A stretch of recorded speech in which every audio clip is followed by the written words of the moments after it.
You have to deal with this belief that you don't have enough money. You have to deal with this belief that you don't have enough time. Like, to go from this idea to ultimate success, the truth of the matter is you already have a life going on before you had this idea. So now fitting something new into this life and this routine that you already have going on, that's a really difficult transition for some people. If you're already working 8 to 12 hours and you're coming home and you're being a parent, that this idea that's so big for you to get this big success, it looks like a huge time commitment. You can't figure it out. So you get stuck there because you don't know how to make time. I help you identify and discover that time, right? Simplify your process. When you're getting all of this information, I promise you, the 100% guarantee that I can make is that you're going to confuse yourself. Oh, for sure. You're going to confuse yourself. You're going to scare yourself. And you have to think, even write it at the top of your paper on every single journal entry that you're making or note that you're taking. Simplify the process. Simplify the process. Write down all of its complexities, but how do I simplify it? And if you just take one piece at a time, what do I need to do first? Hello, Patreon. So glad you could join us. Welcome to another edition of the Social Proof Podcast. I'm here. My name's David. She's here. Her name's Donni. What's up, y'all? In the building. Yes. I realized this week that we are really good at this. You think so? Yeah. You know so.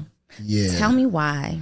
Because I watch a lot of podcasts, and some of them are very entertaining. Yeah. And some of them are very informational. But I think we have the best blend. I agree.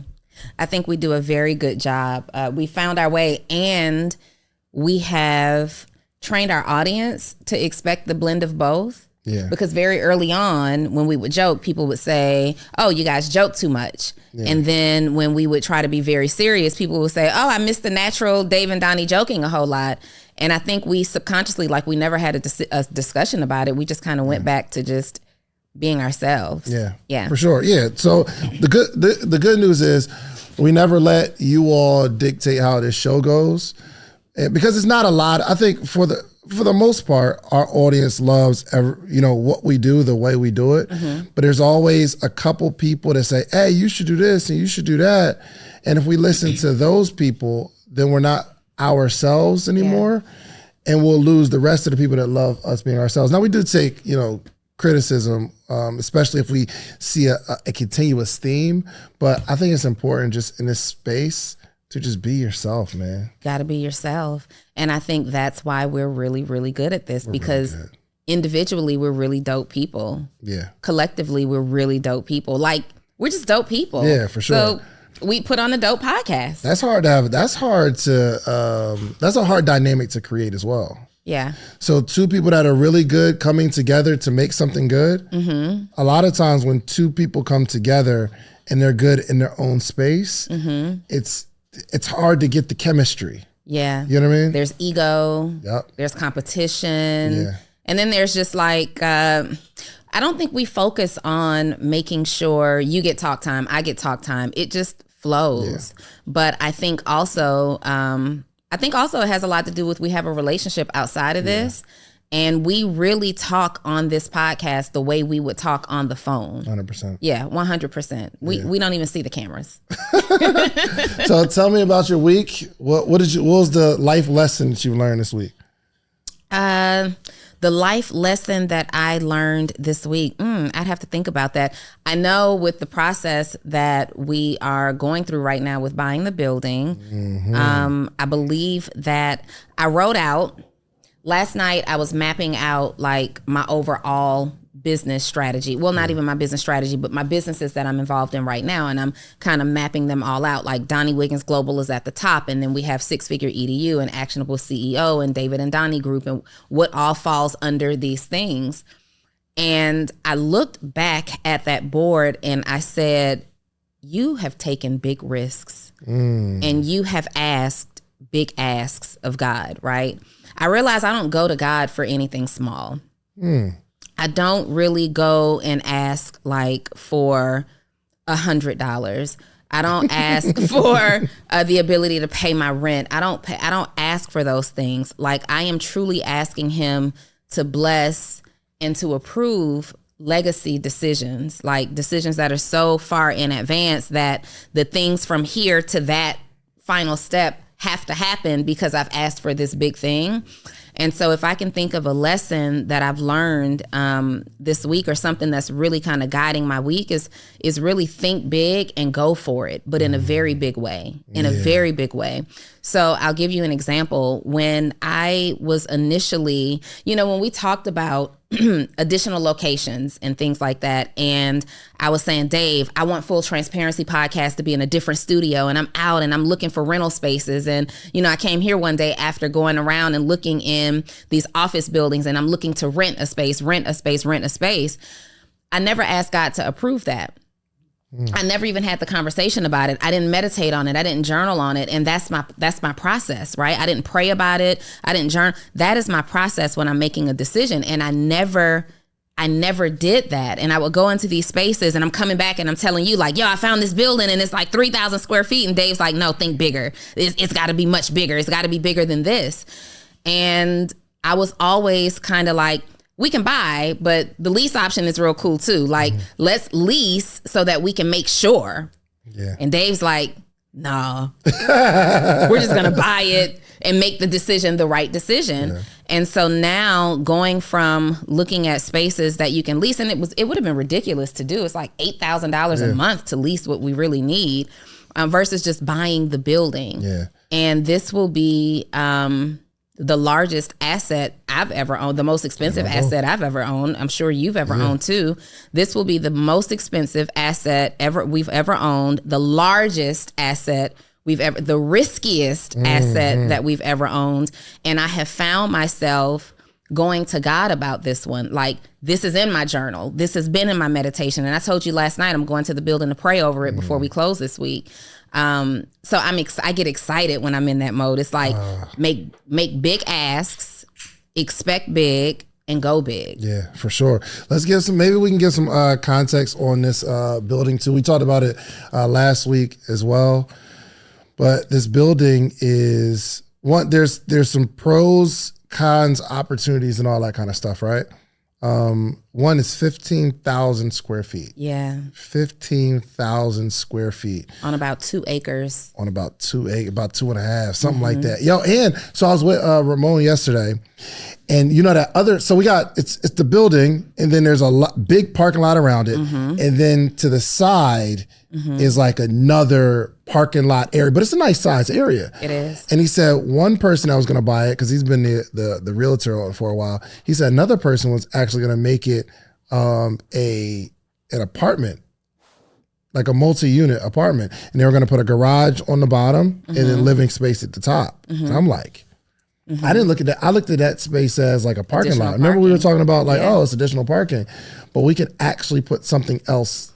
We could just put an office complex there. Like, there's so many different things. It can be our headquarters. Like, we don't really have space to work out of here undistracted. Yeah. 100%. Undistracted. So we can cash flow it. We can make it a headquarters for something. We can make it an office complex. We can make it I don't know about a living complex right there just yet. Or we could.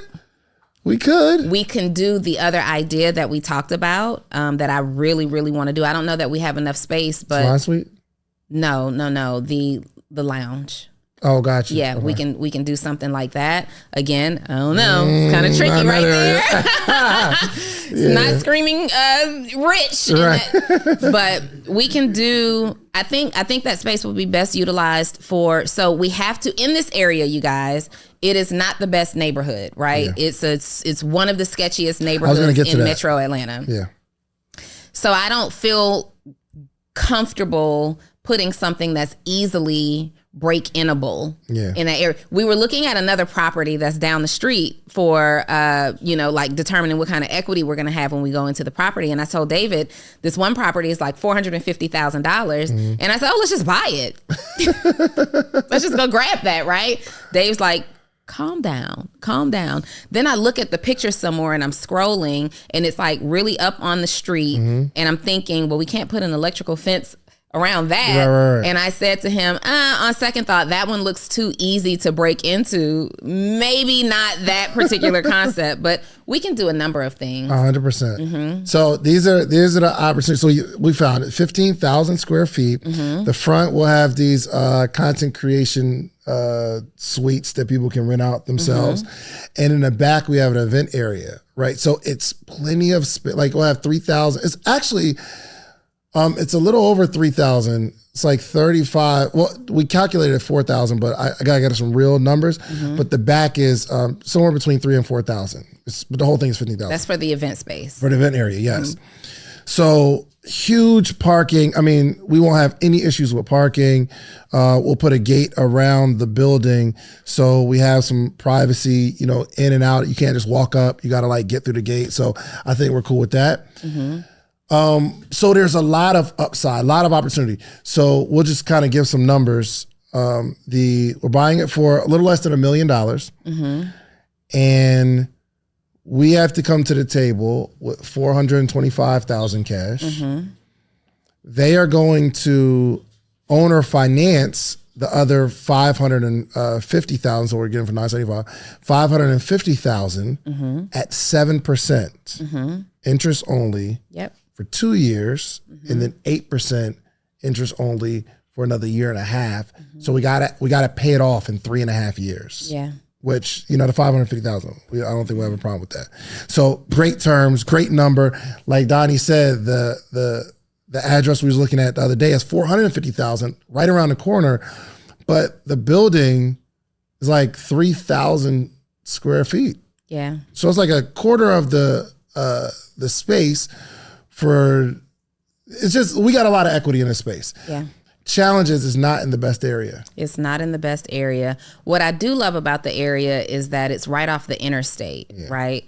And we are actually going to consult with security strategists, not just our own knowledge about security. We're consulting with security strategists. And Jay's guy? No, you mentioned Jay's guy. Okay. And the way that I see it is Tyler Perry has built one of the largest production studios right around the corner from this, like not around the corner, but right down the street from this. He too picked an area that was not the best area. And now every film that is produced that comes through Atlanta looks for his production studio, the whole hub. He's built like this whole city of production studio.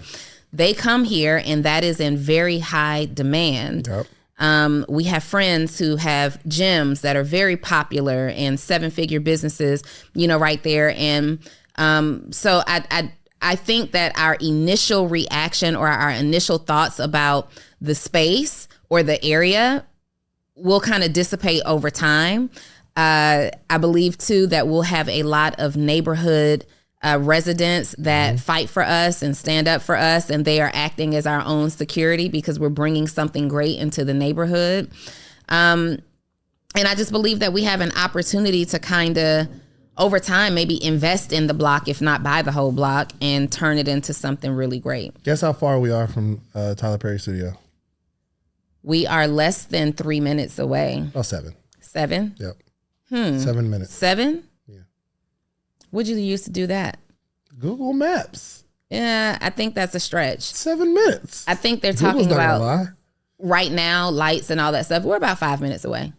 It says 7 though. It says 7 because it's factoring the time of day, the traffic, and what's going on. We're about 10:30. I grew up in the area. We are about 5 minutes away. Okay. Could be cap, could not. You know what I mean? It's all good. But here's another good thing. Here's another really, really cool thing. And it's not cool. It's not going to sound cool initially, but it's going to be really cool. There's some opportunity because the school system is terrible. Yes. The school system is terrible. Yeah. What are we going to do about it? We're getting into those schools. Yeah. We are going into those schools. First of all, we're documenting this whole process. And we may even be able to, we're at the end of a school year now. So I think we have an opportunity to go to their administration and even see if we can create some field trip experiences for them to come out during the process.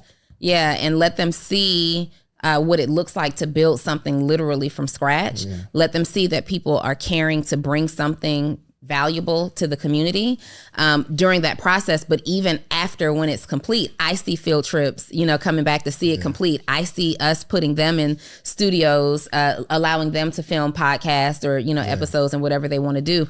But we are going into those schools. We are investing in those kids for sure. And this brings us back to the start of what we used to do. I used to speak in schools back in 2013, 2014. You were really heavy speaking in schools like around that same time period for much longer. This is career day on steroids. And look at and I'm sure Donni will have a similar story. Like this actual studio that we're in, I moved real prematurely because I just knew I wanted a building, you know what I mean? And I found some terms and I was like, oh, well, I could pay it, no problem. And I got it. And I didn't, there's a lot I should have done. Like I should have built out the 3D model so I can see how things are gonna look first. But I just drew everything on a napkin. You know what I mean? I said, okay, put a room here about this size, about that size. So there's a bunch of things I would change. But about this building. Yeah. But the fact that I just wanted to keep moving and make the adjustments along the way is how I live my life, and it's never turned out bad. You know what I mean? So like we haven't figured out where we're going to get this $600,000 for this build out. Oh, first of all, the only thing that we've talked about is the cost of the building. Yeah. You didn't even talk about the cost of the renovation. This is a complete renovation. Yep. Yeah, for sure. And that's another, on top of the almost $1 million, it's another $600,000 cash that has to be paid to renovate this building and turn it into the vision. Yeah. Our mortgage starts about 45 days after we close, right? And every single month we have to pay the mortgage. What we should have done was figure out, make sure all of the contractors are lined up, ready to go. We start pulling permits. We should have been did the schematic. We should have been did the 3D. We should have figured out where we're going to get investors from. We should have been doing presentations for the last 30 days or so. That's what we should have done. But what we should have done probably would have, what's that? What we should have done would have taken us so much time, and one, we'd either lost the building or it would never get perfect if you're going off of a list of things that should be done before you move forward. So again, if what we're doing, somebody's a business major right now and they just got an A on their assignment on how you're supposed to build and structure a business. And they're watching this right now and say, oh, y'all shouldn't do it that way. Y'all really, really need to plan this out. You're missing so many steps because someone taught that student all the things you need to do to build a successful business. And when you see the obstacles, you can't move forward until you get past that obstacle. But me and Donni, we don't see all the things that we're supposed to do, which allows us to move faster and learn along the way and get more momentum. And this is a good lesson because what you have to understand in your own business and what you're doing is most times things don't operate in the order of the checklist. Like the things on the checklist get done, but sometimes you have to go off script. And I see a lot of entrepreneurs make this mistake when things don't look exactly like the guide, the instruction manual. They get lost. They don't know how to operate in okay, let me think of a way to get around this. Let me think of a way to skip this step, but not miss what was supposed to happen in this step, come back to it later, right? And it's really important that you learn to see the bigger picture, but you also, in addition to instruction, you use intuition. And we have thought about this. We've thought about this in different models, like even from when I was thinking heavily on the salon suites. I did so much research there that I fully understood what it would take to open that. And so we're just really transitioning that concept into what we're doing now for content creation. So we can afford to skip some steps. When Dave said, hey, we found the building, I didn't have too many questions because I'd already been touring buildings and looking at layouts and, just let me see the building is all I want. Just let me see it. Take me to the building. And when he sent me the address and told me to go by, I'm like, no, you got to come to this building with me. I'm not going over there by myself. So being able to operate off script and still making it happen. And, in full transparency, it may cost you a little more to do that, but it will cost you a whole lot more. Like if we didn't get this building the building that we're getting is a crazy size. It has the best space for the event capacity, for the event parking capacity that we need. It's so multifunctional and the price is just insane, right?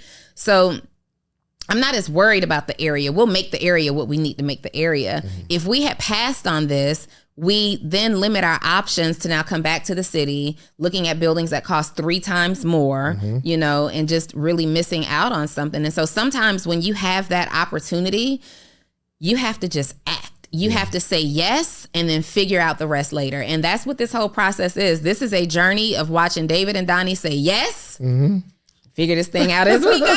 Yeah, and ignorance is like a blessing sometimes. My man, so I went to the building with my man that he went to school for like architecture. So we're talking, he's giving me some really, really good information. And he's like, yo, I can do the 2D drawing and the 3D. He said the 2D is like just kind of showing the layout, map, all that kind of stuff. 3D is like you can see visually how the rooms are and all that kind of stuff. So we go down there and I was like, okay, so we get all the measurements and I'm like, all right, well, how long does it take to get the 2D drawing? And he said, it'll probably take 7 to 10 days. And in my mind, it just didn't make sense. I'm like, if we know the dimensions of it, why can't we just draw a square and then put the sizes of how far everything is on there?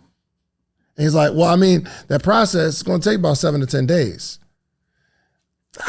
Why? And this is like, he went to school for this. Like, he's the expert. I just don't see why it would take that, bro. Like, why can't we just like do it? And just, he's like, I mean, well, you got to get the size and all that kind of stuff. During that, like we went to Cheesecake Factory and ate. And I was like, yo, I could just go on Fiverr. I'm sure somebody would do it faster. He's like, I mean, yeah, man, try Fiverr, but it's probably going to take about a week or so. So I went on Fiverr and I took I'm going to show you. I took a picture of this. Can you see this, Reese? I took a picture of this. This is, you can see it. It's good enough. It's good enough. You can see like the size, the drawing, right? I take a picture of this and send it to a guy on Fiverr. And I'm like, yo, because he said in his bio, it's like architectural drawings, 2D drawings, or whatever. Took a picture and sent it to him. And I said, how long would it take for you to create this? Guess what he said? 2 hours. He's all get it done in 2 hours. And he sent me the schematic. Like an AutoCAD drawing. He sent this back, right? Which is kind of like, it looks kind of how the, like your apartment would be, right? If you looked at any floor plan. Any floor plan. And I was like, well, there's a couple, there was a part that I didn't get like all the dimensions, so I had to go back. I was like, yo, I'm gonna go get some more dimensions and give you a new one so we can put like, doors, we'll draw it out and all that kind of stuff. And he was like, all right, cool, no problem. Guess how much he charged me though? $10. I gave him a $5 tip. I'm like, yo. I'm tipping you 50%. Ah, come on with it. So the thing is, if we had went to school to know the process, that process would have made sense. Like, oh, well, we're going to have to wait a little while, right? But the fact that me and Donni can look at something like, no. Why is it going to take that long? Why is it going to be that price? Why do you think it's going to take that long? Like in anything. You just got to keep moving and not necessarily trust experts. Some things just don't make sense in your head, like why this process is the way. And sometimes it's simply because that's how the process has always been. Yeah. And that's with anything. Like I'm thinking as you were saying that sometimes you can't trust the expert. How many times have you gone to the doctor and was misdiagnosed? Right? How many times have they told you, oh, we think this is wrong with you, and then they give you some medication, a couple days later the medicine isn't working and you got to go back to the doctor, and they're like, oh, well, if it isn't that, then it must be this. But you know your body, you knew the whole time. Like, my mom is so good at this. She's so good at listening to doctors tell her something about me, or because my mama still comes to the doctor with me. She's so good at listening to the doctor say something about me or something about her, and she's like, that's just not right. And so I've become like the Google expert and really thinking, and you think about it like, well, according to the research, the 5 minutes that I've done, if this were it, then I should have an eyeball hanging out or a third eye growing. And that's not happening, Doc. So this really doesn't make sense. At some point, you have to not allow people to expert you out of a decision. You got to not allow people to use their expertise to rank your intuition, right? Like, you know what you should be doing. You know if this process doesn't sound right, but here's what happens. You feel like you only have that resource. So we only have this guy with this architectural experience. We have no other opportunities. David is resourceful. I am resourceful. So I hear what you're saying, and I appreciate you for telling me what your process is. But I know that if I just go and ask a few questions and go to some of these other platforms and the internet where this free information exists, I can find another resource. And between the information that you gave me and this resource that I found, we can make it happen in a time frame that I believe is doable, is reasonable. Don't trust the experts. Golly. If you talk to an attorney about like starting your business, they will make sure that you know how dangerous it is to start this business without getting a trademark, and you should do all those things. I just had a different experience. Yeah. Like my t-shirt brand, I didn't trademark it for 6 months.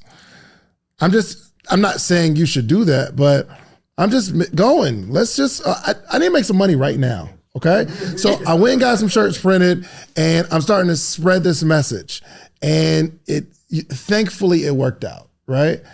But if you talk to a business professor, they're going to make sure that you know it's a really, really bad idea to start a business without doing your market research and coming up with a business plan and setting up a bank account and all that kind of stuff. And I just never came from that school of thought, which is like a year process. Yeah. It's like a year from getting started. Yeah. Well, and I do come from that process. When I started my initial business, I remember when I was starting my clothing store many years ago, I had originally had an idea to open a shoe store. And with this shoe store, I'd done all the market research. I went to the locations. I did the rent projections. I studied how many cars drive by and how many red lights there were on my block. So I get, the eyeballs, because the whole idea is if you're on a corner with the red light, then you've got all these extra people who have time to stop and really see you and take in the business. I did all that. I did the investor pitch. I did the 3 to 5 year projections. I did all of that. And guess what? What? I never opened that shoe store. I never opened that shoe store. Fast forward just a few months later, I then get an opportunity to open a clothing store. Like, we're starting to talk about it, and I'm like, okay, let's do it. And I was just so exhausted. It took me months. What I had done was I talked to a business expert. I went into a bank. At that time, it was Wachovia Bank. And I said, I want to start a business in the neighborhood. I'm going to need funding. What would you need to see from me? And they gave me this whole long checklist. Well, turns out I wasn't approvable for a standard bank loan anyway, right? Like, that's the first thing. So why was I putting together all this information for a process that I wasn't going to be approved for? You do need a business loan if you need some kind of funding and investing, or not a business loan, a business plan, if you're looking for some type of funding, especially from a traditional bank.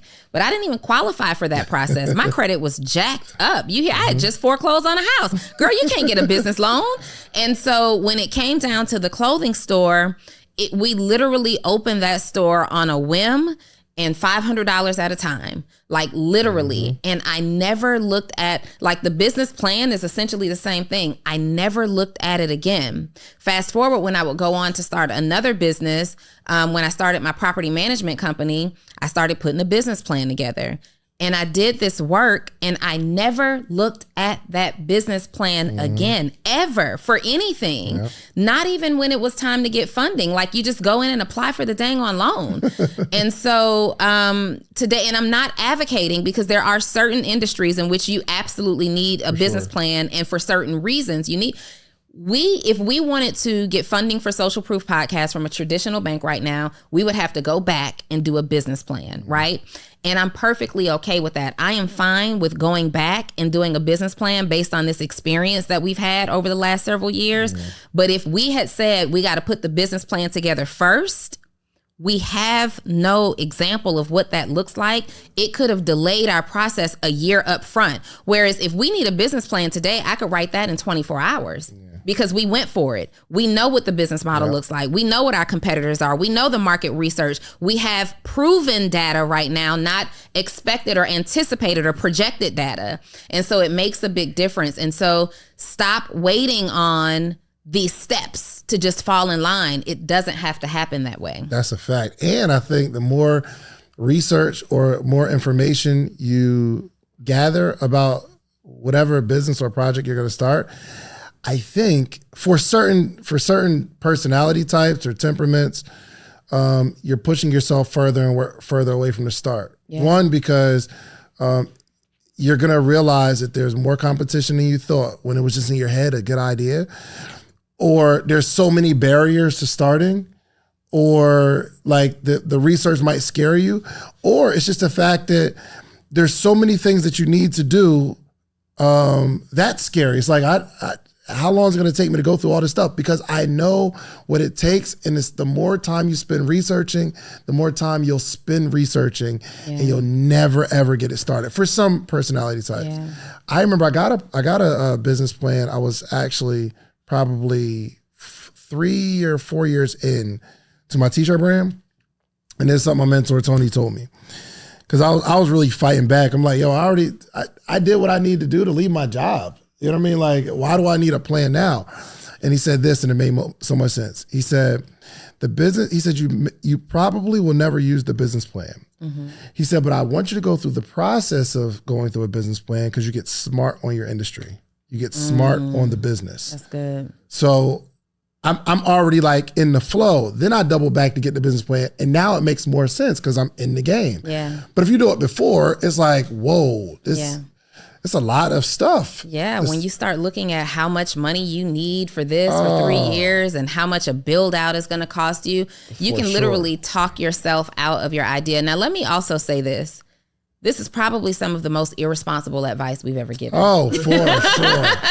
But we can only give experience shares. But we are giving experience advice, okay? And we can only speak from a place of what we've actually done.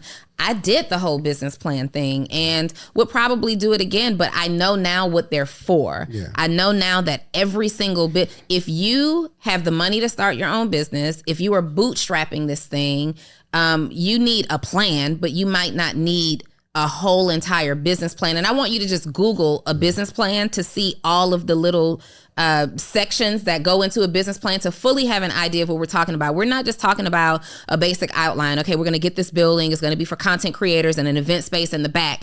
That's not a business plan. That's an idea, right? So Google what a business plan actually is and how detailed it is. Mm-hmm. Google one that the banks require, and you'll understand why we're saying what we're saying right now.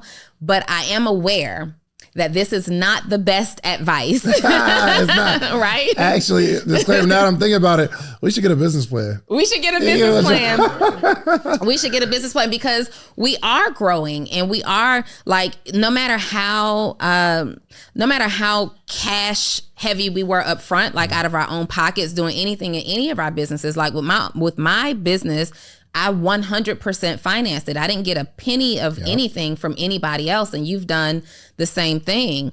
But what ends up happening is when it's time to scale and really grow that business, you will absolutely start needing money from other people. 100%. You'll need money, and these people need to see business plans in order to make them comfortable with detaching from their money. Yeah, let's be hypocritical for a minute.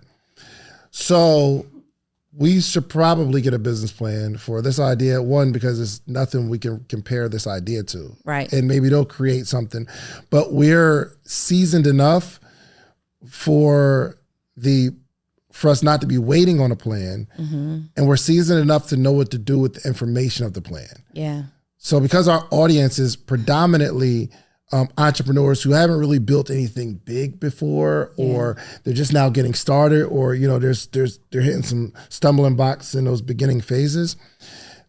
For that person, the advice is, let's get rolling, because nothing's going to teach you better than experience about your business, your idea, your industry. Getting out there, seeing what people like and what they don't like. On the paper, the business plan might say, well, the market is asking for this. But the only reason the market is asking for that is because that's what's in the market. You know what I mean? If you bring something different, the market wasn't asking for electric cars. The market was asking for fast cars, reliable cars that are good on gas. Yeah. And then Elon says, why can't we just put a battery in that joint and run it like a remote control car? Right? In his head, he's like, why do we need all this maintenance and all that kind of stuff, right? But now the whole world is demanding that because he had this idea. That's why Donni, in coaching, very rarely do I even tell people what to do. I give a suggestion, but the first part of my coaching is trying to figure out your idea, because I don't want to be naive enough to think that this person that's sitting in front of me asking for help, this person is going to be more successful than I am in business, because they got this fresh idea, this new idea. And if I tell them exactly what to do, I'm limiting them to the level of success in my own experience. Yeah. So I try to, in coaching, give kind of foundational coaching, like, let me get you thinking first. Let me get you asking yourself certain questions. Let me tell you some things that work fundamentally and what I've done, and I'll give you my suggestion. But I'm very careful not to say, hey, you got to do this or you're going to fail. And I've had coaches like that. Yeah. It's really important in coaching to develop the visionary inside of somebody. That's strong. Yeah, it is. So come on, tell the coaches again, for the coaches in the back. It is really important as a coach, a business coach especially, that your role in that relationship is to develop the visionary in somebody, more so than giving them your framework and expecting them to follow it piece by piece. And that's why so many coaching programs are copy and paste, because everybody has these frameworks. And even I have a framework, but that framework really works for people who just don't understand their vision. They don't understand how to make sense of it. And the framework is designed to help you discover the visionary inside of you, right? Not necessarily to help you get to a particular end result, if that makes sense. You discovering the visionary inside of you will put you into that framework, and you will ultimately get the end result. But it's so important that when you are coaching people, when you're instructing people, when you're giving people advice, as a coach, especially, to understand that everybody doesn't think the same way. Everybody doesn't receive the same way. Everybody doesn't execute the same way. And what you see in your head. So when you come to me with your idea, it's very important that we have a pre-call so that I fully understand, well, where were you going first? So one of the questions that we ask even on our pre-enrollment calls is, what have you already done, right? What have you done that has worked? What have you done that hasn't worked? Because I need to understand how you think. I want to understand how you think. I want to understand how it affects you emotionally, how you perceive and receive information. And I want to understand how you execute, how you pivot. I need to understand these things about you. And that's why one-on-one coaching is so difficult. But if you are great at it, that's why you can make a lot of money doing it. Great coaches understand that you have to get to the root of that particular person and what happens if that person doesnn fit into the mold of your framework. Can you still help them? Drop the link, Donni. Drop your link. sixfigureedu.com. Sure. Go to my link and schedule a free strategy session to see if you're a good fit for me to help you become a visionary. Ooh, let me ask you this. What is, I think there's a lot, and it's going to be a long conversation, but what is in the gap between idea and profitable business, idea, and the successful business that idealist sees in their head. What is going on in this gap? Because I don't think there are some things that are stopping this idealist from getting to this mark. What's in the gap? Yeah. There are so many things that lie in that gap. The first thing is their own mental enemies, right? So we have things that we're dealing with. You have an idea. This is the idea. This is the success that you see from that idea. But along the journey, you have to deal with, number one, overcoming fear. You have to deal with this belief that you don't have enough money. You have to deal with this belief that you don't have enough time. Like, to go from this idea to ultimate success, the truth of the matter is you already have a life going on before you had this idea. So now fitting something new into this life and this routine that you already have going on, that's a really difficult transition for some people. If you're already working 8 to 12 hours and you're coming home and you're being a parent, that this idea that's so big for you to get this big success, it looks like a huge time commitment. You can't figure it out. So you get stuck there because you don't know how to make time. I help you identify and discover that time, right? Also, being a poor executor. The truth is, David, that most people are lazy. They're just not willing to do the work. Like, they only want to do the parts that they want to do. And that's why I'm in, like, just, and this is no plug, but that's why in my programs, I was just explaining this to somebody yesterday who wants to be in my accelerator program. And I tell her that I deliver the information over 7 weeks. When you pay me, you get week 1. And then week 2, and then week 3. And she's like, well, I want to move very fast. Can I just go ahead? Can I pay more to get all 7 weeks up front? The answer is no. And the answer is no because I have coached long enough to know how people like you think.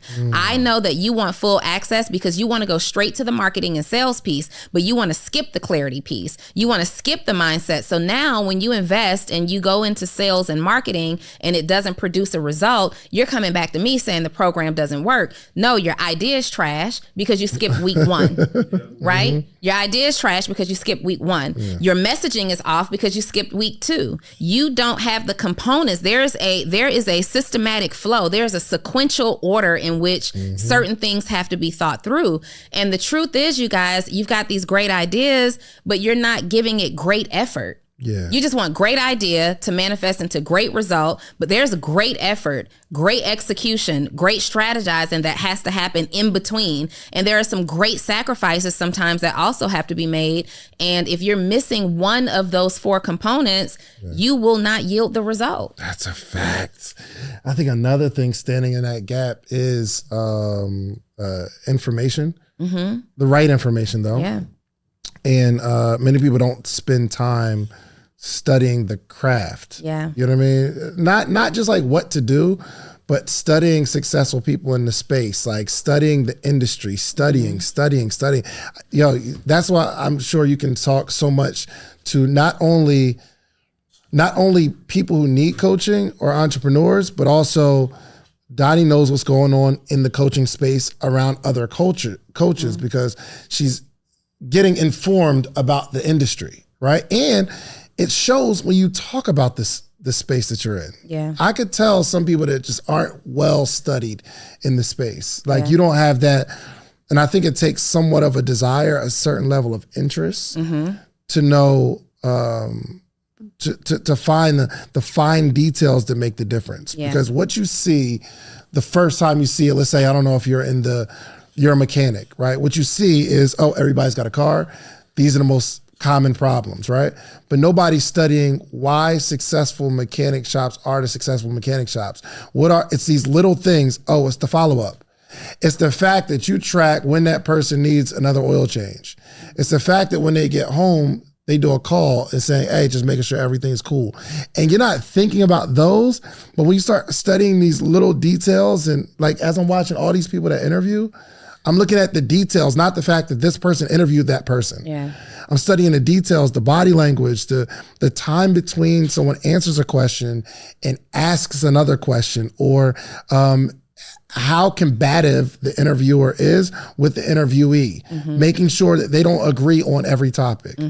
All great interviewers don't agree on every topic. There has to be some sort of pushback, some sort of friction. But if you're just looking, oh, I just need a celebrity, Yeah. to interview. You're not even ready. That joint ain't even going to do nothing. Yeah. So information, I think, is super important. The dangerous thing about information is you can get addicted to that. Oh, I'm addicted to the information. I don't stop reading books. You don't either. Like I'm constantly, as soon as I put a book down, I'm looking for the next book and I'm looking for the next book and looking for the next book. But implementation is just as important as the information. For sure. So you can continue to seek all the information that you want, but you have to implement something, right? And I don't want to miss the piece that you were talking about. I believe that we are so good at what we do because we actually are interested. Yeah. And there are so many people that are starting businesses that are easy, but you're not interested in it. And so you can't execute at a level of excellence because you have no interest in this. The sales letter was good. The sales letter was good. And it made you feel away like, oh, I'm going to do this. They sold you. They sold you. And now you're trying to turn around and make a profit. I'm going to get my money back from this. I want to sell this to other people. But their messaging was good. You're not really interested. You're gullible. Ooh. Right? And that's the point of difference. So information, I believe in my industry, specifically in coaching and content creation, podcasting. I'm always sending you links of things that I'm finding about podcast and what's happening in the space. Like I'm interested. I want to know. And if we don't stay on top of it, what we do, honestly, is so trendy, right? This is not like auto mechanics. The process pretty much stays the same until they build a different type of car that's outside of that framework. What we do, though, is trendy and it's short-lived if you don't continue to seek the information. But two things: we're interested and we implement. Like, is there something that you can? The people that are stuck in information and they don't know what to implement, or the person that that's just going and never reviewing their work to try to extract information. Like, how do you get out of both of those stuck positions? Yeah. So the person who's getting all the information, I recommend, and this is what I would do, and this is what I do when I'm stuck in my own head. Break it down to the bare bones. So I am a math and science nerd at heart, right? I think the way I think because I've been taught to critically think. And so when I see a complex issue, I write that complex problem at the top of my paper and then I start simplifying it. You ever had those fractions that were compound fractions and then you had to simplify the fraction to get to the answer? I'm simplifying the fraction. And so I need to know, in order to start this, what are the bare essentials that are necessary? Okay, I need first month's rent. Perfect. I need the deposit. Perfect. I need to get a customer. Okay. I need to get a customer. That's another compound fraction. How do I simplify that? What do I need to do at bare minimum to get the customer? Oh, I need the website up so that I can, and I need to tell somebody on social media. Those are the only two things that I'm worried about. I am not worrying myself with pixels and Google ad space and keywords and hashtags. I need the website and I need to tell somebody, right? Simplify your process. When you're getting all of this information, I promise you, the 100% guarantee that I can make is that you're going to confuse yourself. Oh, for sure. You're going to confuse yourself. You're going to scare yourself. And you have to think, even write it at the top of your paper on every single journal entry that you're making or note that you're taking. Simplify the process. Simplify the process. Yeah. Write down all of its complexities, but how do I simplify it? And if you just take one piece at a time, what do I need to do first? Yeah. The first thing that I need to do is get a building. Okay, what do I need in this building? This document is telling me that I need 30,000 square feet and blah, blah, blah, when really for the first 5 years, I just need 3,000 square feet. Can I go find 3,000 square feet? I need to be in this number. How do we pay for it? Bam, start there. Now, how do I get people in it? Okay, I need a sign. I need a sign and I need directionals maybe to show people that I'm here. I need to tell somebody that I'm here.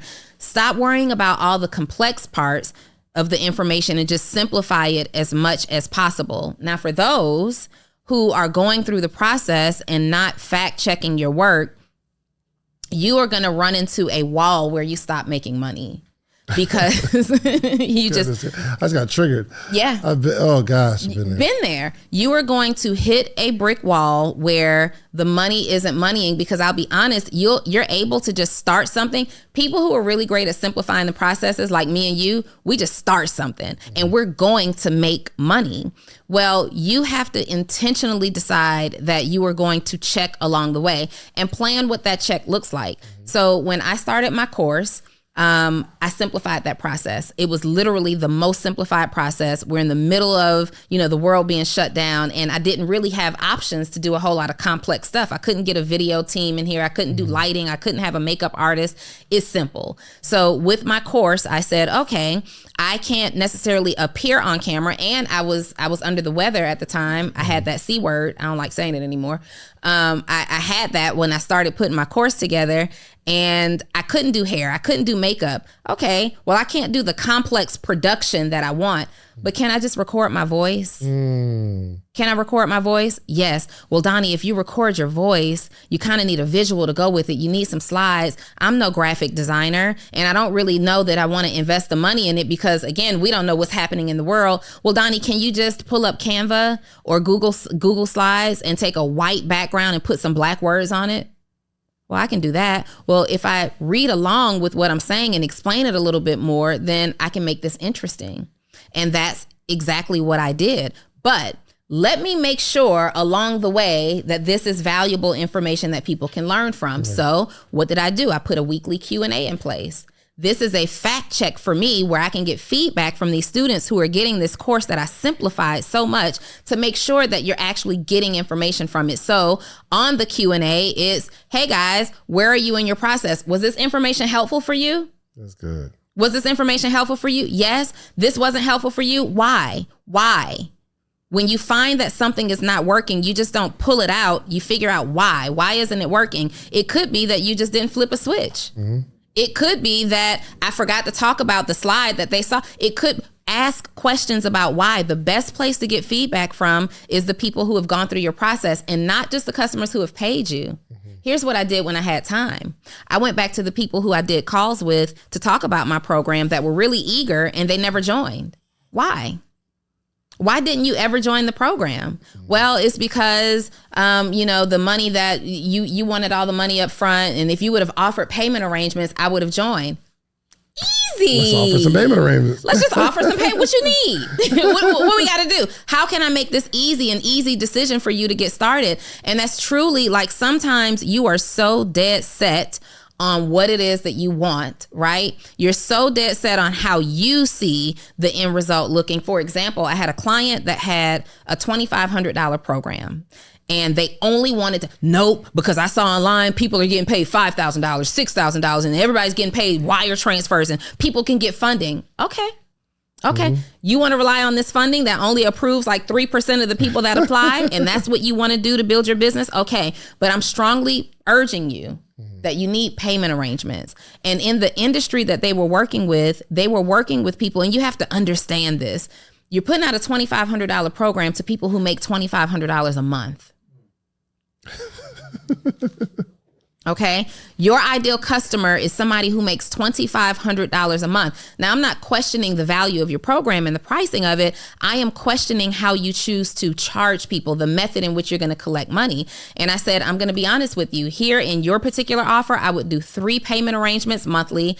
I would even do weekly payment arrangements, because you have to, this is the how do I figure out how to get past the thing? You're not making the money that you want. If you go back and ask 100% of these people why they didn't get started, that wanted to get started, it's because they can't afford to pay for it the way, not even the 3 payments, but they do get paid weekly.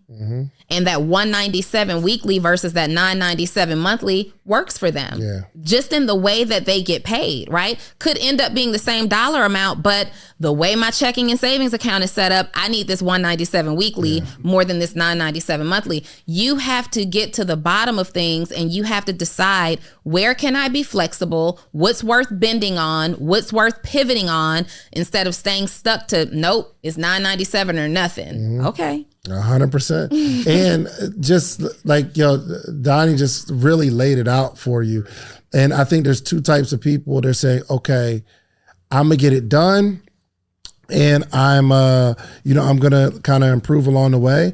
But even after all that, there's somebody that said, man, I'm not going to release my program till I get payment arrangements. But you got to be willing to put out bad, right? So for some reason, people think when you launch it, especially for 95% of the people that start in a business, you think when you launch it that everyone's going to see it. Yeah. Your launch will probably be the least amount of people that ever see your product, your service, and nobody wants to launch improperly, right? But we just got to get it out there. Like, I need a website. And then you hear, if you talk to the person that is a marketer or a web developer, they'll say, oh, well, your copy's wrong. Oh, you need to have call to action buttons, and the button needs to be green because green means go. And you got to make sure it's green and there's a flow and there's a call to action and it's said this way and it's written this way, and don't put music on there. Don't let it transition this way. For me, and I'm sure Donni, what she's saying is we're going to put out a website that allows me to take money. I don't care if it says, this is the product, service, money. Just pay, click here and give me some money. Because while that's up, there are some people that's just going to click and give you some money. And eventually you'll get some other people to say, yo, you know what, you need to improve your copy. And you say, oh, cool. I'll improve my copy. And then I have another thing to celebrate and launch. Yo, all new website. It's new. Yeah. Right? But it still has pay me on it. And then somebody's going to say, hey, let's get in this color psychology thing. Yeah. But while you're going through that whole process of color psychology, and it shouldn't be too long, and the tabs and all that kind of stuff, people can still buy while you're ideating and improving this process. So it's not a stop, right? We just got to get it out. You know what's crazy is I say this often, and it's still on my to-do list. This is something that I need to execute on. Actually, I'm so scared to change it because it's working. I built my site for Six Figure Accelerator. Again, stuck middle of the pandemic, and I'm holding on to all my money because I don't know what's about to happen. And so I take this course, and in the course, they teach me the bare essentials to put this website together. And so there's literally a picture of me. This picture has been picturing since 2019. That picture is still there. I hate that picture. And I hate that picture too. I look so old on that picture also, but there's a picture of me in a red dress and a paragraph. That's it. And it says, click, challenge me. Go to it. www.sixfigureedu.com. The word six, right? Something a marketer in you. It's ugly. This was a whole marketing play. Golly, I'm going to do that one day. I'm going to do that on stage. I'm going to use an example and say, all right, you know, go to this website real quick because I want you. And if you're watching this, Six Figure edu.com. I see her in the green. You looking like, girl, this is trash. This is beneath you. What? Look at that. And that's that picture. Yes, that picture that I hate so much. So I put this website together and I just put it out there. Now we're getting to the point where I need to charge money. And remember, at first I was just charging full price. So I put up a nice little full price thing, but I had an issue with the payment arrangement. David just talked about some of you will wait until you have a payment arrangement, right? Well, I got an issue putting the payment arrangement piece together because that requires a little bit more tech savvy or website development savvy than I know how to do. That payment site is so ugly that I was embarrassed to show it to anybody. So instead of not starting the business and taking money, do you know what became my process? If you got to get on a sales call anyway, the salesperson just takes the money. We only see that link now 3 years later in-house. No customer ever sees that ugly link. No customer ever sees the confusing process in which you have to choose between pay in full and payment arrangement. We take payment over the phone. Ends up working out for me because now after selling this particular course for almost 4 years at this point, we're 3 years into it. Well, you're eventually inevitably going to get chargebacks, right? People who say, oh, I never authorized that payment or this was fraud. Oh, really? Well, guess what that ugly little website allowed me to do? It allowed me on my recorded calls to have a salesperson go through the script, take your payment, confirm your name, confirm your address, and ask you, this is a $797 or this is a $2,000 transaction. Do I have your permission to proceed? Yes. So when you charge back now, I send the link of the recorded call to my merchant, to your bank. And I win every single time because you did authorize this payment. And you know what they have when you called the charge back? Because that's a phone call too.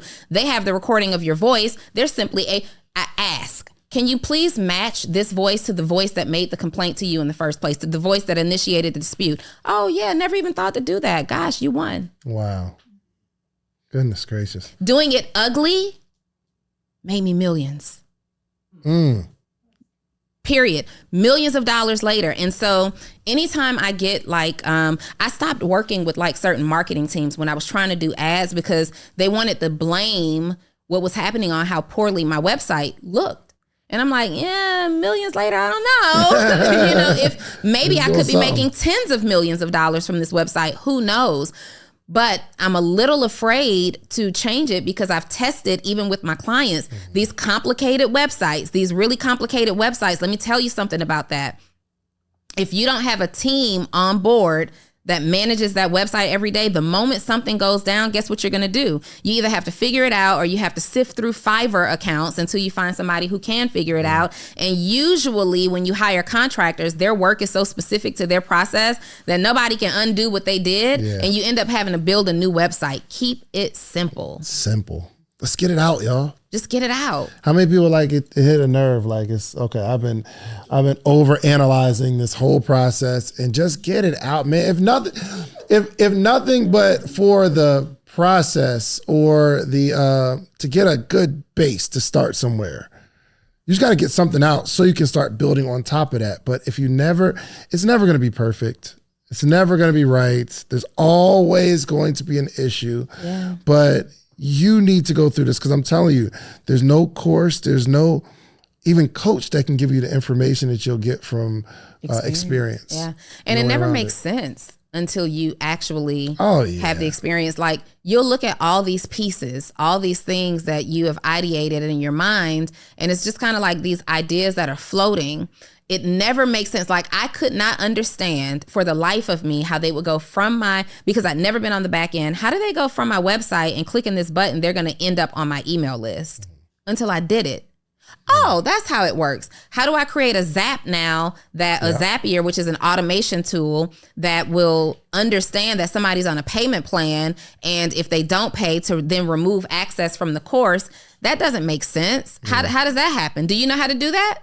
No, but when you just do it, when you sit down and figure it out. So there's 4 words that I like. I have a mentor who says conceive, believe, and achieve. He actually wrote a book on that. But then I also heard someone say, ask, receive, ask, believe, and receive. And so I felt like those 2 words between conceive and ask, both of them are necessary in the process. And so I like to utilize 4 words. And that is conceive, believe, ask, receive. When you conceive the idea in your head, every one of us can do that. Every single last one of us can conceive an idea. The challenge comes between the belief and the ask. We can all conceive an idea and we all understand how to receive the idea. But these 2 pieces in the middle, the believe and the ask, are the hardest part for most people. You're not believing because of what your circumstances look like around you. You're not believing because of what somebody else told you can do. You're not believing because you're still thinking about a past failure. You're not believing because your mental enemies are getting the best of you, right? But let's say you are believing. You believe that this is an idea that really works. You don't ask. You create this whole idea. You believe in it. And then you don't ask anybody to support it or do business with you. The ask looks like the sales phone call, but you're telling yourself you're not a salesperson. The ask looks like requesting some money, but you're scared to go into the bank because you're questioning your credit profile. You're talking yourself out of the ask. Yeah. So what that looks like for you is you've conceived this idea. You made your Shopify site or your WordPress site. You put it out there and you made a post that just talked about the business that you're doing, but you never asked anybody to book the call. You never asked anybody to go to the website. You never asked anybody for their feedback. You never asked anybody to spend money with you. You have to conceive, believe, ask, then receive. Yeah. That's the only way. That's the only way. You're so focused on who's not supporting you. Did you ask them? Yeah. Did you ask, hey, Dave, I really need support with X, Y, and Z. What I need from you is $100. What I need from you is to go with me. What I need from you is to pray for me. What I need from you is to post this link for me. Dave would have been done it. I never asked him. So it's not at the top of his mind. It's not at the top of your customer's mind to do business with a person who's not asking for the money. When you see a McDonald's commercial, they're saying, come on by, come taste. That's the ask, right? Come and taste, come and experience, come and enjoy. Yeah. Click this link, log on to my website, come into my store, come to my event, go to the website now. Conceive, believe, ask, receive. Goodness God, we can't close it out no better than that. Yo, this was really good, yes? Maybe a question or two? We hadn't had a thunderous applause in a minute. Thunderous. A thunderous applause. Any questions? Y'all good? Question. Patreon in there? We're good? No? Okay, cool. All right. Y'all the most non-question askingest group. I know it's a lot of information to take in. But you have any questions for me? You want me to coach you? Yeah. How are we gonna get this money back? In 30 days. So we're making this. Yeah, we got in 90 days. Okay, so first we gotta conceive. Okay. And then we gotta believe, then we gotta ask somebody. And then cash the check. Yeah, for sure. Easy. What's up? Hold on. Is it on? Mike's good? Go for it. I'm curious when y'all was doing the plans and the guy said, the architect said 7 days. Mm-hmm. And then you say, man, it's got to be better than that. And then you get a guy to do it in 2 hours. Mm-hmm. What was the price comparison? A lot. A lot? Like about 18 grand? No. I mean, not for the 2D. I'm paying him to like kind of, he's been through the process a lot more than I have. Okay. So I'm just like kind of paying him as a consultant. But it's really based on anything. Here's what's crazy. If the person who was doing the plan said, okay, it'll be about $200, I would have paid it. Mm-hmm. Or if the person is doing the plan said, okay, so these plans, these drawings, it'll be $1,000, I'd have paid it. But the guy said $10, so I paid that one. But the point is, you just have to ask. You got to ask. You got is there and when you start getting quotes for stuff, somebody gives you a quote and you start telling everybody, oh, this is what it's going to cost. But you only have that number because that one person gave you their number. Mm-hmm.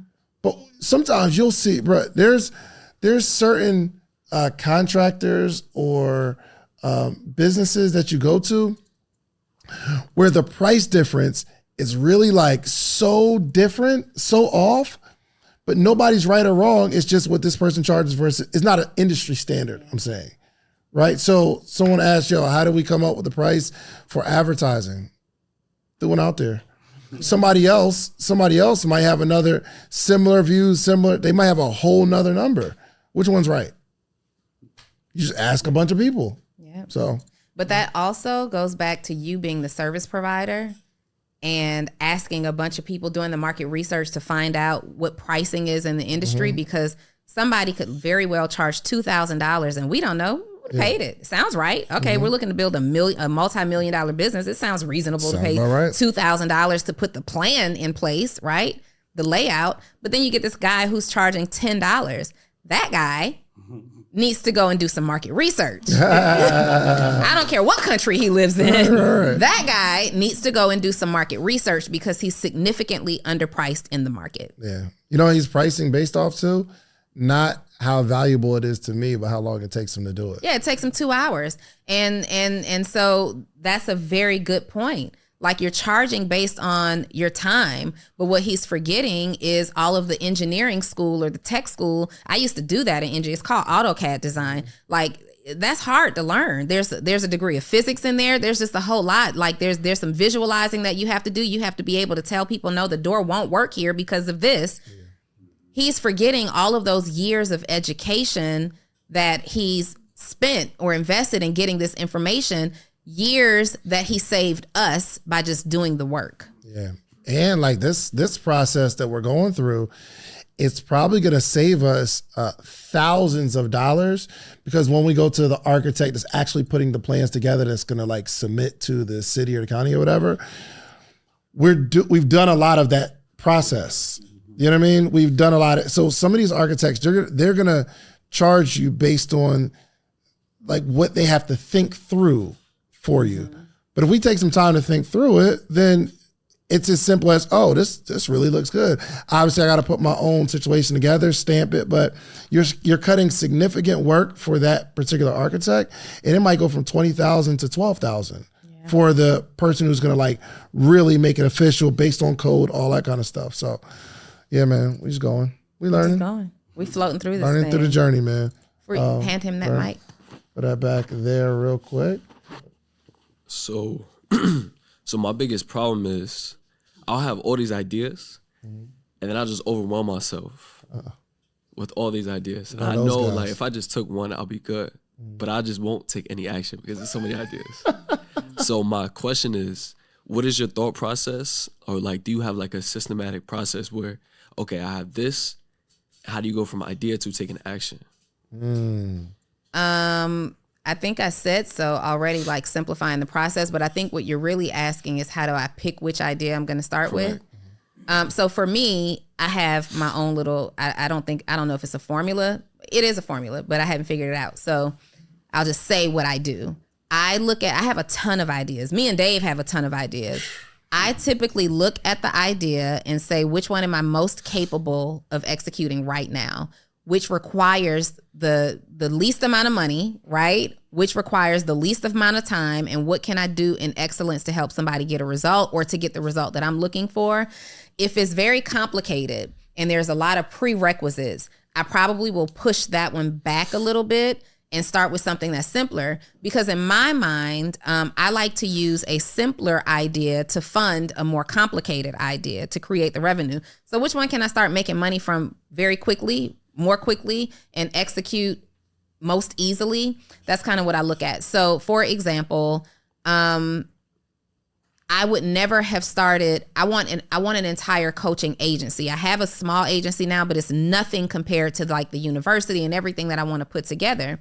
Well, putting that together is going to require several months, if not a year or two, of collecting the right information, filming it, recording it, organizing it, doing all that stuff. Let me just start with this one course right now. I know I can do this one course right now. It's pretty simple. Let me utilize that, make some money, get some experience. And now I know what goes into a university. So then does any of your ideas is it an elevated step to another idea? So you go from, let's say, a car wash in an empty parking lot to now building your own car wash. You could probably learn something first from that car wash in that empty parking lot before you go out and invest in a whole structure to look at cars. So look at all of your ideas and simplify the process.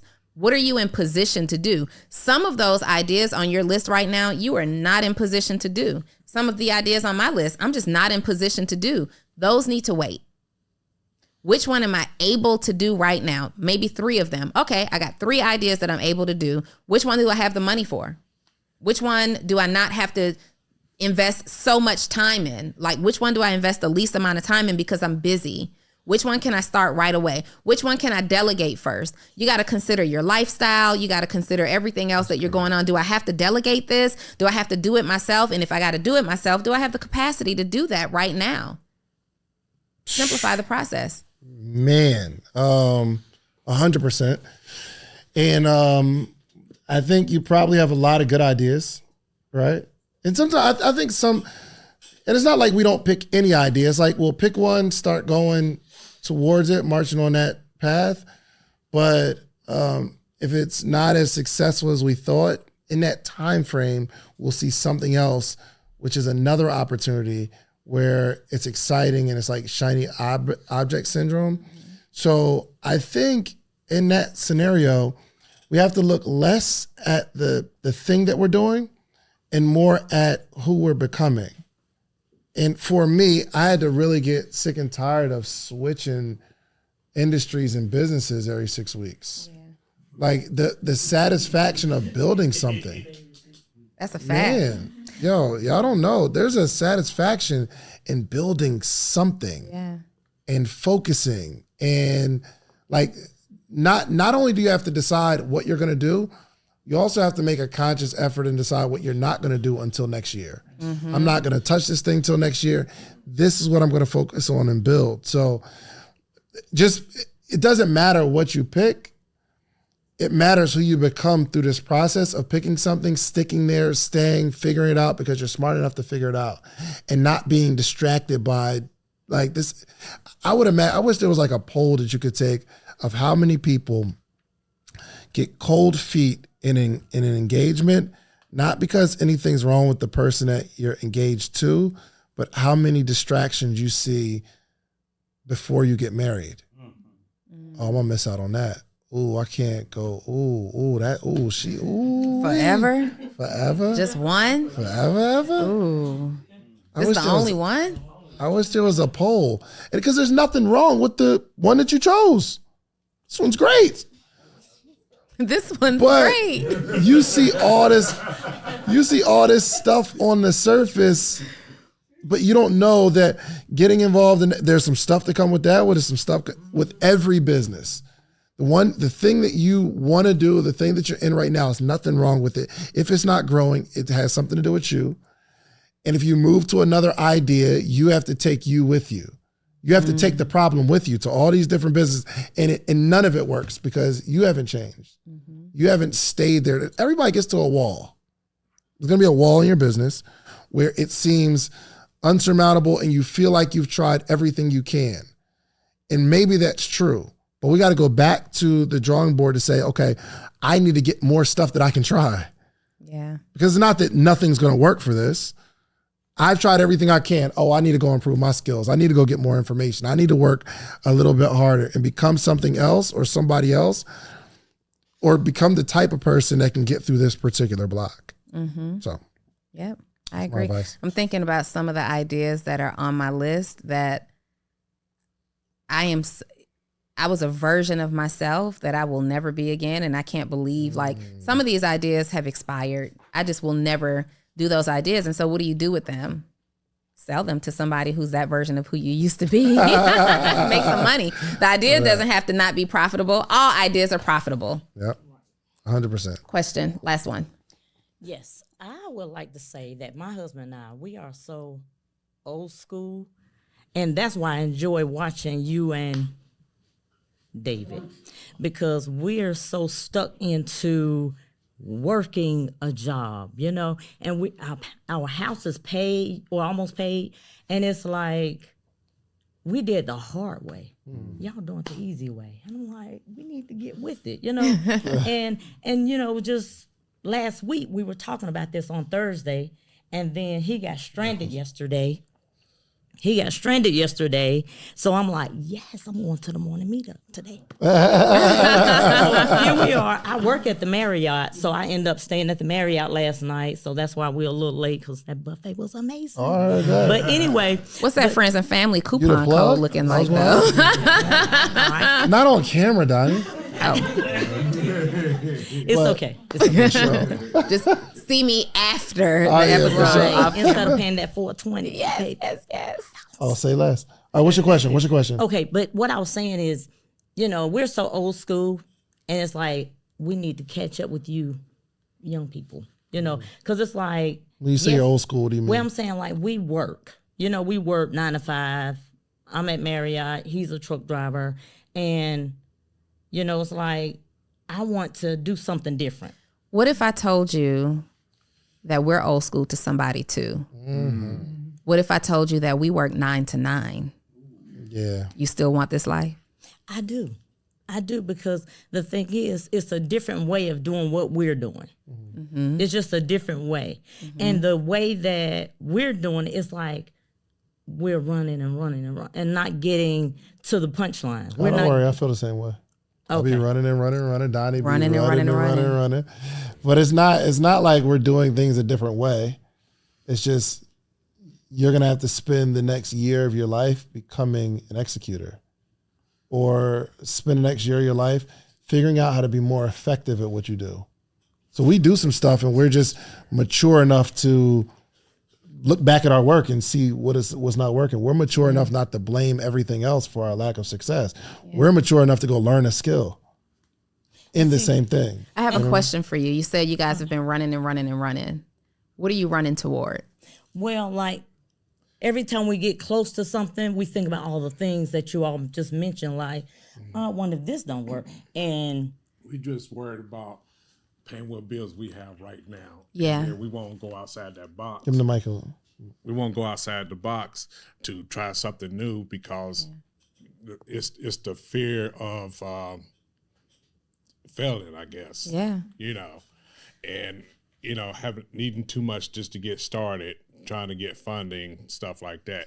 So then I'm trying to do online school at the same time, so I don't have a lot of time to dedicate to try to make things happen. So remember you asked me the question, what is the roadblock from the idea to the result? Mm-hmm. And I said all those things in between, but one of those things that I said was the mental enemies. We are not doing anything any more significantly or any more genius than you guys are. Mm-hmm. We have the same idea. We had an idea. You have an idea, right? You are running toward a result. We were running toward a result, right? Do you get scared sometimes? Of course. Do you not have time to do certain things? Absolutely. The only difference between David and I and the two of you is that the mental enemies that come up, we're boxing them down. We're knocking them out. I get scared all the time. I am scared of what we're about to do. Bro, I went to the spot the other day. It was a man that set up a tent in the front of the building. And he was inside that joint. Kay was next to us. She's like, oh my gosh, he's moving. I was like, yo. Look, I went back yesterday. He was still there. And then Ramon, he walked up. He was like, yo, you ain't tell him to leave? I said, no, you tell him to leave. You tell him to leave. Like, we're scared. Sometimes we have doubts. Sometimes we have questions. The biggest difference is that it doesn't matter how we're doing it. It doesn't matter that we know how to use social media and you don't know how to use social media. There are hundreds of thousands of businesses, if not more, that don't use social media to grow. None of that matters. The difference is that every mental enemy that comes up, we know it's fake. We've done something. We've done enough to know that it's fake. We know that this is not real and we're going to move past it. We also know that they're going to come. We expect it. I expect the fear. I expect the sick, nauseating feeling in my stomach when I get this cashier's check on Friday. I expect people to tell me that I'm crazy. I expected somebody to say, ooh, not that neighborhood. And I'm going to do it anyway. So you have to find your anyway. Oh yeah, we got these bills, but I'm gonna do this anyway. We got this happening, but I'm gonna do it anyway. I don't have a whole lot of time, but I'm gonna stay up an extra hour and do it anyway. And then ask yourself, these courses that I'm taking, is it necessary to get the result that I want? Or am I just in a course for an idea that I don't even really want to do? I had to stop doing that too. Like, I'm busy with this course and that course. I ain't doing nothing with these courses. Unenroll from all of this. I'm not doing nothing with college. Get rid of all of this. I'm not doing anything with this, but what it makes me feel is productive. It makes me feel like I'm working on something. I had to plug out and simplify and get to the root of what I actually wanted to achieve. Understand, like you understand in your marriage that there are possibilities that you'll be unhappy. You knew before marriage that there will be some times that you're not going to like him, right? Right. You got married anyway. Yep. You knew before marriage that there was a possibility that one of you could be sick one day, right? And you'd have to take care of them. You got married anyway. You know that it's a possibility in marriage because of other examples that cheating is a possibility, right? Did you know that cheating was a possibility? But you got married anyway. Find your anyway when it comes to the business and the life and the success that you want. Don't be subjective with anyway. Anyway, your way through life. I'm gonna do it anyway. Period. Yeah. Listen, man, this has been another electrifying episode of the Social Proof Podcast, man. Y'all need to definitely like, subscribe, share this with somebody, because this is really, really going to help somebody. With a lot of somebodies. Share this with a lot of somebodies. What's up? Anything you want to tell everybody before we wrap up? You guys, just be here. Have a front row seat at the journey that David and I are experiencing. Yep. But don't forget, we also have businesses that we are running right now. If you were inspired by this and you know that you want to be a coach, consultant, course creator, but you need to find your anyway and get over your anyway, send me schedule a pre-coaching consultation call at sixfigureedu.com. Let's really talk about and figure out if you're a good fit for us to work together and me to help you in that capacity. And then if you're just looking for general business coaching as well, you can also go through that same link and we'll figure out which is the best strategy for you. But you got to move, and you got to move through it anyway. Right now. Facts. Listen, y'all, we have the podcast summit coming up, Podcast Summit 2023, for businesses, business owners, content creators, coaches. I think everybody needs to understand this podcasting space because it's not going anywhere. Whether you want to be a podcast, you need to know how to get on podcasts, or you want to be a manager of podcasters, right? I'm telling you, these podcasters are going to be the next generation of celebrities because they are people who have an audience. So go to podcastsummit.com. If you DM me on Instagram, Podcast Summit, I will give you a very special gift or discount, okay? So go to podcastsummit.com. Man, thank y'all so much for all the love. In 2 days, we will be closing. So the very next episode, we should have some good news. We'll have some good news. Y'all probably would have already seen some content on the internet for sure. And we'll be talking to you from a different perspective. It will no longer be projections. It's going to be actualities. Absolutely. Yeah. There it is, man. Like, subscribe, and share. We out. If you like the video that you just watched, click this one. You're going to like this one, maybe even more. Click it right now. You can have all the ideas in the world. You're going to do X, Y, and Z, but are you really invested? Like, I want to know how invested you are into your own idea. You got to be able to tell me who the leading performers are in your industry and what they have going on.